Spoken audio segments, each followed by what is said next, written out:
Pemirsa, berita Banjarmasin kembali hadir menjumpai Pian hari ini. Kali ini Lone Ulun Zaldi Ariandi. Sejumlah berita aktual dan beberapa informasi menarik lainnya telah kami siapkan. Berikut berita utama hari ini.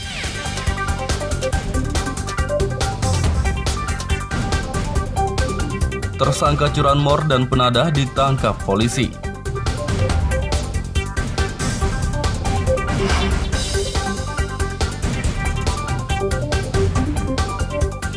Korban penipuan arisan online kembali bertambah.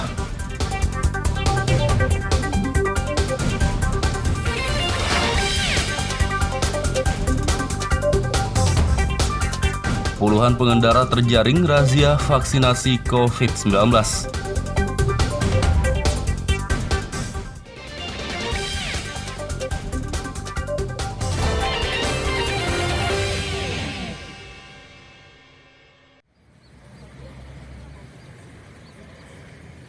Empat tersangka pencurian kendaraan bermotor curanmor dan 6 orang penadah ditangkap kepolisian Kabupaten Tapin. Mereka ditangkap saat operasi Jaran Intan 2022 yang digelar sejak tanggal 9 hingga 20 Februari. Sebagian besar tersangka merupakan residivis dengan kasus sama. Dari 10 tersangka ini, polisi menyita 13 barang bukti motor. Di mana 10 orang ini kita klasifikasi lagi, kita kelompokkan. Ada penggelapan, kemudian juga ada pelaku pencurian 363, penggelapan 372, dan ada yang 480 penampung. Jadi dari TO yang disampaikan itu semuanya bisa diungkap. Ya, inilah salah satu bentuk keberhasilan jajaran dalam melaksanakan perintah pimpinan, di mana pelaksanaannya bisa kita tuntaskan dan bisa dilaksanakan, dan hasilnya pun juga nyata, rekan-rekan. Jadi kenapa operasi Jaran ini dilaksanakan? Karena memang banyaknya laporan masyarakat tentang pencurian kendaraan bermotor. Ya, karena memang sasarannya adalah kendaraan bermotor. Kemudian ada barang bukti yang diamankan, termasuk juga ada 8 barang bukti temuan, di mana juga kegiatannya itu ada stasioner, ada mobile, sasarannya terminal, pasar, bengkel, kemudian penjualan spare part kendaraan bermotor. Belasan motor tersebut akan dikembalikan kepada pemiliknya. Dari Kabupaten Tapin, Lutfi Darlan dan Abdillah melaporkan.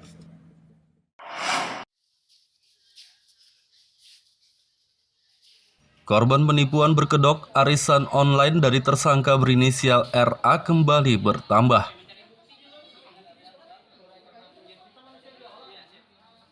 Ada 28 laporan baru masuk ke Mapolresta Banjarmasin Selasa siang. Dari laporan tersebut, mencuat nama pelaku penipuan arisan online lainnya. FNF, yang inisial FNF, ini dilaporkan oleh sejumlah 28 orang terkait dugaan arisan bodong. Nah, saat ini kita terima laporannya dulu, kita dalami unsur pidana dan yang berbeserta bukti-buktinya dari para korban tersebut. Ini kabarnya Lulu ini sebelumnya juga sudah pernah tersangkut kasus ini dan lah? Ya, Lulu sebelumnya sudah pernah tersangkut kasus ini, akan tetapi difasilitasi terhadap korban-korban sebelumnya. Ini ada upaya mediasi lagi kadang setelah ini? Tidak, nanti kita lihat, kita dalami juga unsur pidananya. Yang jelas kalau memang korbannya banyak juga, ya prosesnya hampir sama seperti yang sebelumnya juga, dalam arti yang saudara RA tadi. Berapa total kerugian?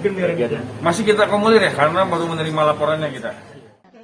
Polisi masih mengumpulkan barang bukti dan menyelidiki penipuan arisan online yang dilakukan tersangka RA dan pelaku yang baru dilaporkan oleh sejumlah korban. Dari Kota Banjarmasin, Muhammad Lutfi Darlan dan Hafiz Arhaman melaporkan.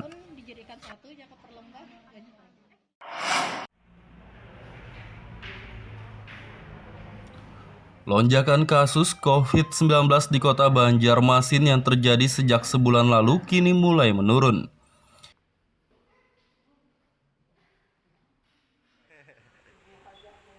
Data Dinas Kesehatan, jumlah orang terkonfirmasi COVID-19 yang sempat mencapai 2.328, kini turun menjadi 1.876. Meski demikian, masyarakat tetap diimbau waspada karena lonjakan kasus bisa saja kembali terjadi. Alat PCR-nya tetap, tapi dia menggunakan reagen khusus dan reagen itu sudah kita pesan, ya sudah kita pesan dan kita akan bisa tegakkan diagnosanya di laboratorium PCR Rumah Sakit Sultan Syariah mulai minggu depan, karena kita udah pesan reagennya, jadi tidak perlu lagi mengirim sampel ke Jakarta, ya karena kita udah pesan reagennya. Sebenarnya membedakan itu reagennya untuk menegakkan diagnosa. Itu secara laboratorium, tetapi kita melihat juga berdasarkan tadi analisa kurva transmisi. Nah, disitulah dan keluhan masyarakat terhadap pasien ini, ya karakteristiknya ini adalah karakteristik Omikron. Masyarakat juga diminta disiplin menerapkan protokol kesehatan. Dari Kota Banjarmasin, Lutfi Darlan dan Fudael melaporkan.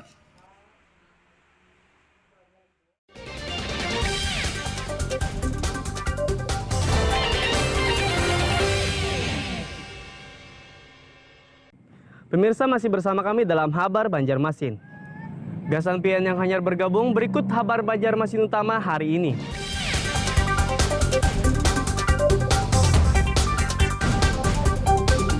Tersangka curanmor dan penadah ditangkap polisi.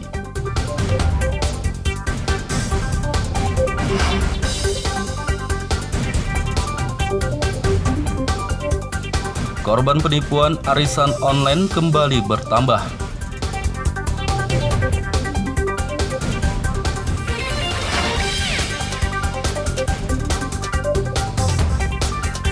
Puluhan pengendara terjaring razia vaksinasi COVID-19.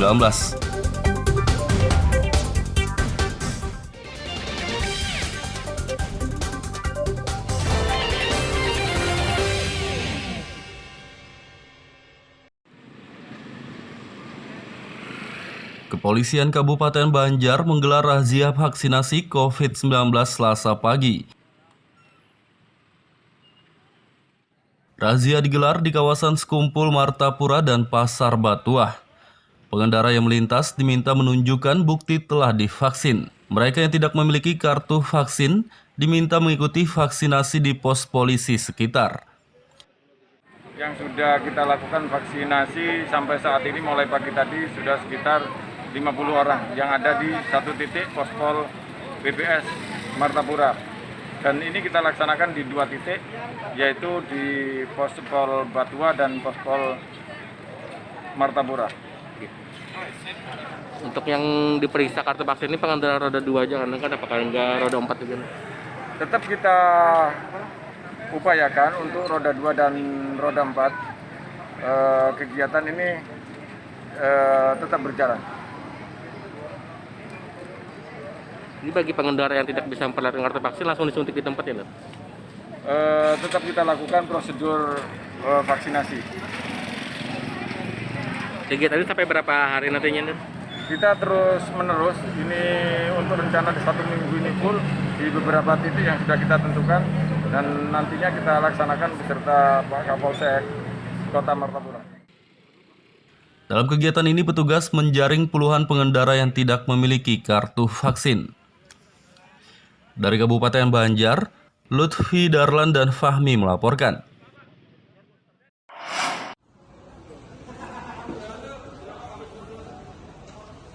Polres Kota Banjarbaru menggelar vaksinasi COVID-19 presisi serentak Selasa siang. Vaksinasi digelar serentak di seluruh Polda dan Polres se-Indonesia dan terhubung secara virtual. Tujuan kegiatan ini untuk menekan penyebaran COVID-19 khususnya varian Omikron. Peserta vaksinasi tidak hanya warga yang telah mendaftar, tapi juga pengendara yang melintas di depan Mapolresta Banjarbaru. Pengendara yang belum mengikuti vaksinasi dosis pertama, kedua maupun ketiga diminta ikut vaksinasi. Bagus untuk untuk antisipasi dari virus yang ada kan. Iya. Walaupun saya baru yang pertama ya. Baru pertama, Bu ya? Iya. Ada merasa efek samping nggak, Bu, saat ini, Bu? Saat ini nggak ada. Cuma ya namanya jarum masuk ya disuntik ya sakit sih, cuma nggak ada efeknya sih sementara saat ini. Harapan Ibu apa nih Bu mengenai vaksinasi Bu? Kalau bisa harapan sih ya dengan adanya vaksin ini tidak ada lagi virus-virus yang baru lah, yang varian-varian baru lah. Kapolres AKBP Nur Hamid mengatakan, vaksinasi kali ini ditarget mencapai 300 hingga 500 orang. Kegiatan red aksi kita sudah jadwalkan sampai tanggal 30 dan insya Allah target yang sudah ditentukan kita akan maksimalkan. Pada dasarnya perlunya adanya upaya atau mungkin dorongan daripada seluruh lapisan untuk melaksanakan vaksin itu sendiri. Jadi untuk 6 sampai 11 tahun ini artinya untuk anak itu sudah mencapai 74,42%. Terus untuk lansia atau 60 tahun ke atas saat ini sudah 67,15%. Jadi capaiannya juga alhamdulillah cukup tinggi.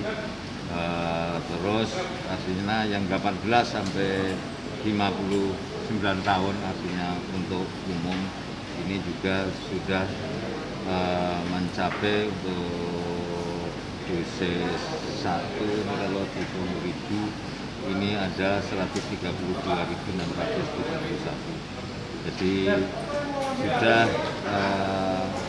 mencapai total keseluruhan itu 84,91%.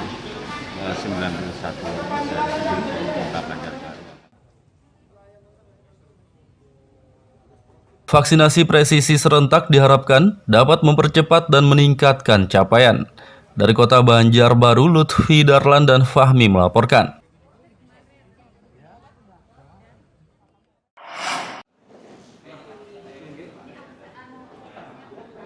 Bitdokes Polda Kalimantan Selatan menggelar vaksinasi dosis ketiga atau booster untuk petugas lembaga pemasyarakatan lapas.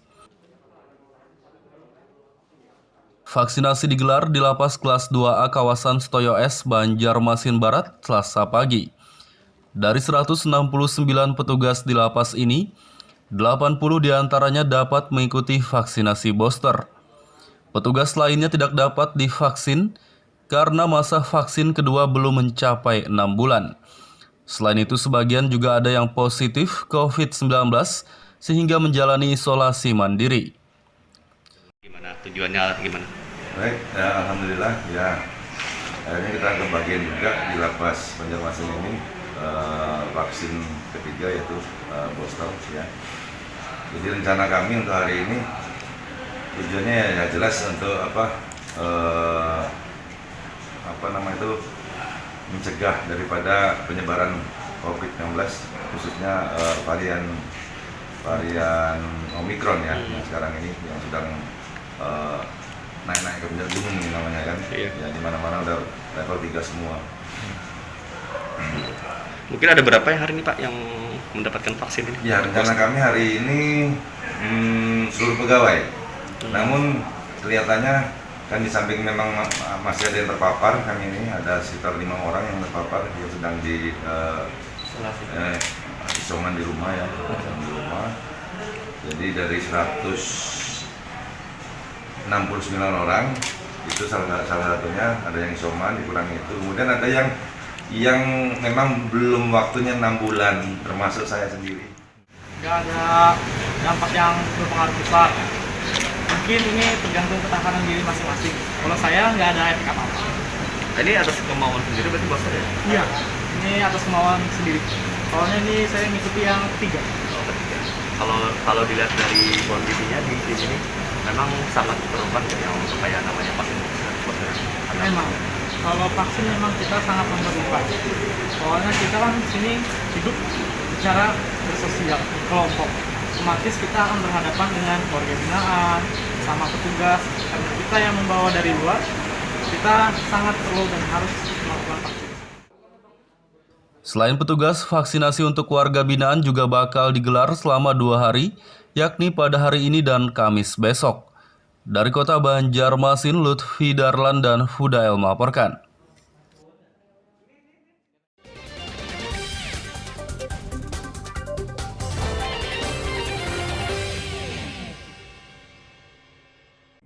Pemirsa masih bersama kami dalam Habar Banjarmasin. Gasan pian yang hanyar bergabung, berikut kabar Banjarmasin Utama hari ini.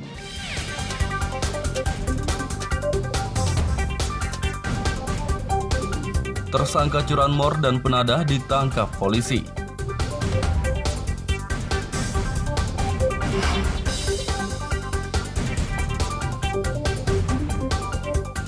Korban penipuan arisan online kembali bertambah.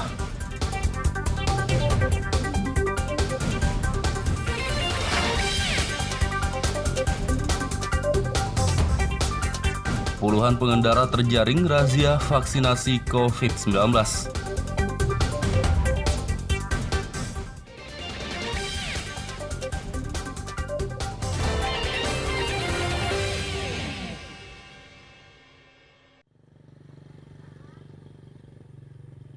Warga desa Sawahan, Kecamatan Cirebon, Kabupaten Batola, keluhkan jalan rusak.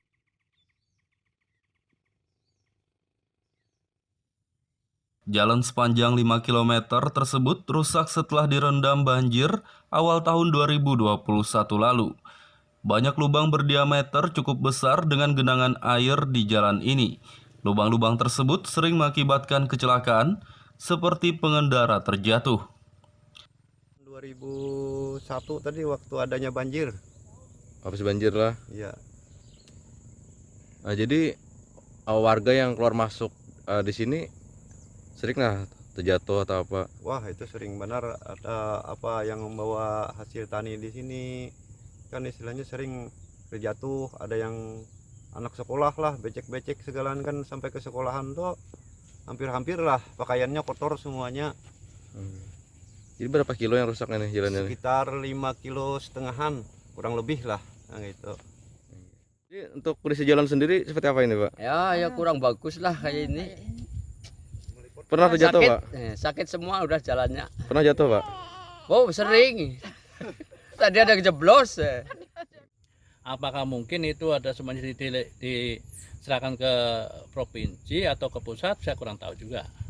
Jadi, faktanya sampai sekarang belum ada realisasi dari kabupaten. Gitulah.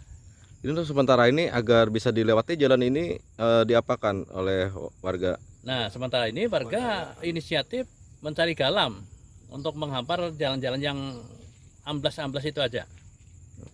Kalau masalah batu sudah nggak kelihatan lagi batunya sudah. Nah, kelihatan batu apa? Galam semua nih sudah. Jadi parahnya ini sudah berapa lama nih, Pak? Kalau parah itu mulai 2001 waktu banjir malah. Habis pasca banjir itu yang mulai parah gitu. Sempat terendam malah. Buat terendam itu semuanya. Warga berharap pemerintah maupun pihak terkait segera memperbaiki jalan ini. Dari Kabupaten Batola, Lutfi Darlan dan Ibrahim melaporkan.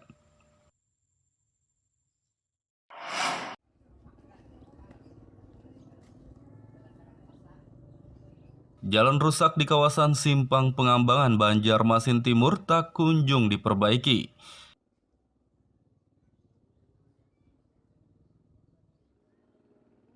Padahal kerusakan telah terjadi selama bertahun-tahun dan perbaikan sering diusulkan. Tidak tahan dengan kondisi jalan yang menghambat aktivitas tersebut, warga pun membangun akses titian secara mandiri. Hanya aja sehari baik ini. Kasihan tuh anak-anak sekolah lewat apa. Mau banjir aja kayak ini banjir kayak apa? Berapa biasanya tingginya punya banjir di sini? Mau sampai kita bahas ini namun tangan pucuk ini ke sini. Namun banyak pasangan. Itu aja tenggelam bulat rumah tuh nak. Namun tangan ke jalannya nih jangan ke sini tuh, Pak. Ada kabarnya jar apabila dibaiki apa? Tidak tahu lagi makanya ada apa-apa lagi. Ada yang jauh aja. Karena tahun ke tahun jangan itu sabok tahun sudah ada pulang. Bisa juga kalau dananya ada. Rusaknya sudah sejak apabila? Rusaknya sejak apabila sudah? Malah awas rusak ini sudah. Ada lah udah bisa buat oh. Habis 30 tahun. Nah iyalah, 30 tahunan ada. Awas ini dah.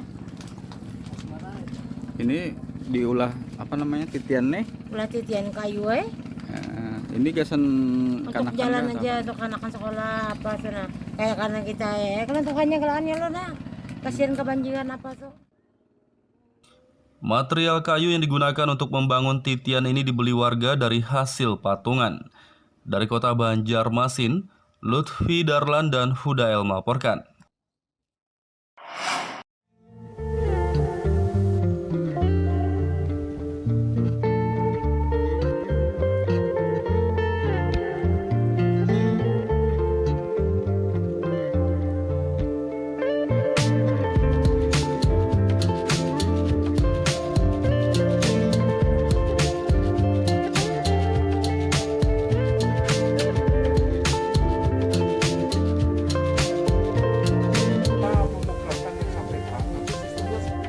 Indonesia punya sosok yang hebat nih. Ada seorang kepala desa bernama Nurmanto dari Desa Karya Maju, Kecamatan Marabahan, yang berhasil membudidayakan tanaman anggur.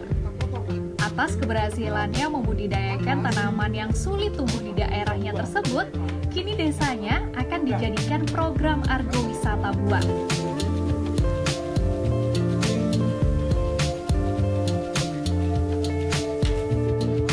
Keberhasilan Nurmanto membudidayakan tanaman anggur awalnya dicoba di kota Banjarbaru. Setelah ditanam selama kurang lebih setengah bulan, tanaman anggur yang ditanamnya tersebut sudah mulai berbuah loh. Dan perkembangan tanaman anggur yang dibudidayakan ya terlihat bagus, sehingga Nurmanto akan membagikan tanaman yang dibudidayakannya ini pada warga masyarakat desanya sebagai contoh bahwa tanaman anggur bisa tumbuh di desanya.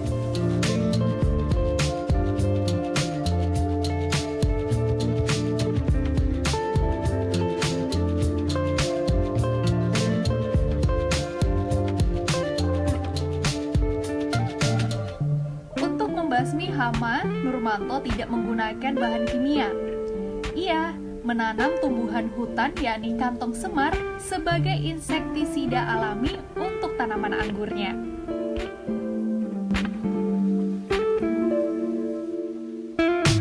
Karena telah berhasil membudidayakan tanaman anggur ini, maka selanjutnya pembudidayaan tanaman anggur akan dianggarkan dengan dana desa untuk dijadikan program agrowisata buah di desanya.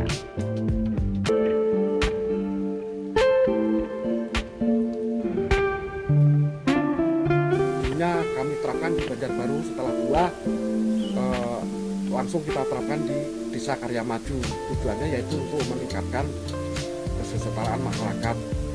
Nah, dengan itu alhamdulillah ada program yang namanya agrowisata. Kebetulan sekali akhirnya masuklah di situ. Kami tahun 2020 itu sudah menyantangkan 1 hektar itu adalah kebun anggur, baik itu jenis dari Okena, Belgia dan macam-macam. Nah di situ itu nanti untuk petik anggur bersama, khususnya kita buka untuk umum di desa kami. Namun kami juga akan menerobos untuk pembuatan, karena kemarin kami studi banding di Jogja, jadi di sana ada kampung anggur. Akhirnya pulanglah, kami ingin mengeterapkan di Kalimantan juga ada kampung anggur mas. Jadi nanti jalan-jalan lihat desa itu semua insya Allah nanti akan kita anggarkan untuk pembudidayaannya, sehingga untuk penambahan kesetaraan masyarakat. Dengan pembudidayaan tanaman anggur ini diharapkan perekonomian warga Desa Karya Maju ke depannya akan lebih meningkat. Muhammad Lutfi Darlan melaporkan dari Batola, Kalimantan Selatan.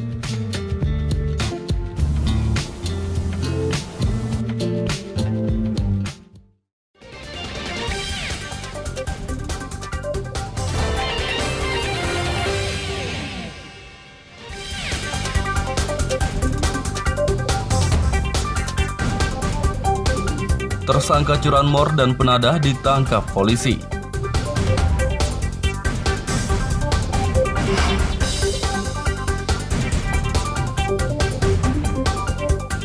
Korban penipuan arisan online kembali bertambah.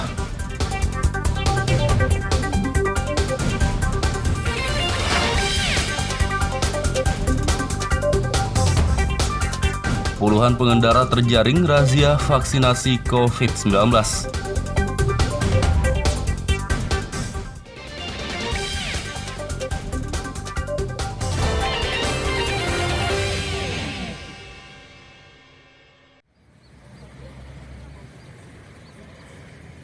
Empat tersangka pencurian kendaraan bermotor curanmor dan 6 orang penadah ditangkap kepolisian Kabupaten Tapin. Mereka ditangkap saat operasi Jaran Intan 2022 yang digelar sejak tanggal 9 hingga 20 Februari. Sebagian besar tersangka merupakan residivis dengan kasus sama. Dari 10 tersangka ini, polisi menyita 13 barang bukti motor.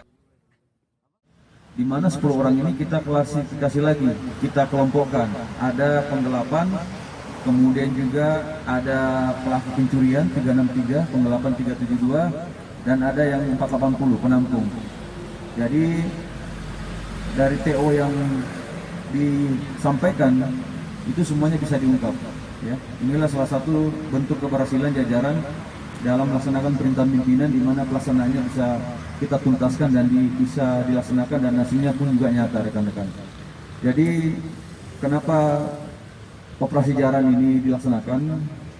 Karena memang banyaknya laporan masyarakat tentang pencurian kendaraan bermotor. Ya, karena memang sasarannya adalah kendaraan bermotor. Kemudian ada barang bukti yang diamankan, termasuk juga ada 8 barang bukti temuan, di mana juga kegiatannya itu ada stasioner, ada mobile, sasarannya terminal, pasar, bengkel, kemudian penjualan spare part kendaraan bermotor. Belasan motor tersebut akan dikembalikan kepada pemiliknya. Dari Kabupaten Tapin, Lutfi Darlan dan Abdillah melaporkan.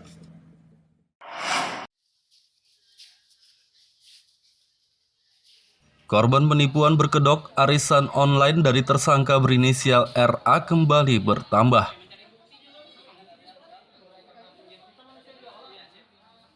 Ada 28 laporan baru masuk ke Mapolresta Banjarmasin Selasa siang. Dari laporan tersebut, mencuat nama pelaku penipuan arisan online lainnya.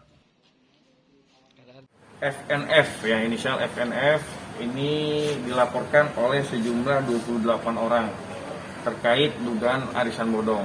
Nah, saat ini kita terima laporannya dulu, kita dalami unsur pidana dan yang berbeserta bukti-buktinya dari para korban tersebut. Ini kabarnya Lulu ini sebelumnya juga sudah pernah tersangkut kasus ini dan lah? Ya, Lulu sebelumnya sudah pernah tersangkut kasus ini, akan tetapi difasilitasi terhadap korban-korban sebelumnya. Ini ada upaya mediasi lagi kan setelah ini? Tidak, nanti kita lihat, kita dalami juga unsur pidananya. Yang jelas kalau memang korbannya banyak juga, ya prosesnya hampir sama seperti yang sebelumnya juga, dalam arti yang saudara RA tadi. Berapa total kerugian? Masih kita kumulir ya, karena baru menerima laporannya kita. Polisi masih mengumpulkan barang bukti dan menyelidiki penipuan arisan online yang dilakukan tersangka RA dan pelaku yang baru dilaporkan oleh sejumlah korban. Dari Kota Banjarmasin, Muhammad Lutfi Darlan dan Hafiz Arhaman melaporkan.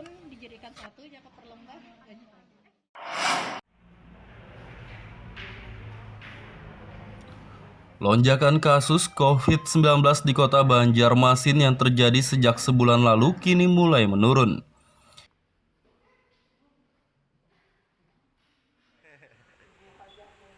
Data Dinas Kesehatan, jumlah orang terkonfirmasi COVID-19 yang sempat mencapai 2.328 kini turun menjadi 1.876. Meski demikian, masyarakat tetap diimbau waspada karena lonjakan kasus bisa saja kembali terjadi. Alat PCR-nya tetap, tapi dia menggunakan reagen khusus, dan reagen itu sudah kita pesan. Ya, sudah kita pesan dan kita akan bisa tegakkan diagnosanya di laboratorium PCR Rumah Sakit Sultan Syariah mulai minggu depan. Karena kita udah pesan reagennya, jadi tidak perlu lagi mengirim sampel ke Jakarta, ya, karena kita udah pesan reagennya. Sebenarnya membedakannya itu reagennya untuk menegakkan diagnosa. Itu secara laboratorium. Tetapi kita melihat juga berdasarkan tadi analisa kurva transmisi. Nah, disitulah dan keluhan masyarakat terhadap pasien ini, ya karakteristiknya ini adalah karakteristik Omikron. Masyarakat juga diminta disiplin menerapkan protokol kesehatan. Dari Kota Banjarmasin, Lutfi Darlan dan Fudael melaporkan. Pemirsa, informasi tadi sekaligus menutup perjumpaan kita kali ini. Ulun Zaldi Ariandi, lawan buhan redaksi mengucapkan selamat beraktivitas, sampai jumpa.